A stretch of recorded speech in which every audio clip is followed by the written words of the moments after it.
So last weekend, my aunt decided to host a DIY spa day for the ladies of our family.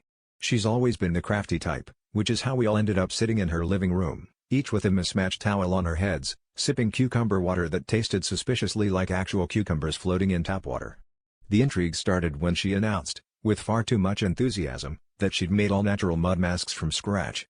I should have been suspicious when I saw her mixing something in a flower pot with a garden trowel.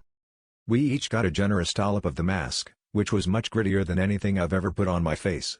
My cousin whispered that it smelled like last week's lawn mowing, but Aunt Linda just told us that nature's best ingredients always have the strongest aroma. I tried to focus on my breathing and not on the tiny pebble stuck to my cheekbone. Things escalated when my mom, always the overachiever, tried to give herself a deep cleanse and ended up exfoliating so vigorously that she basically sanded her face smoother than our coffee table.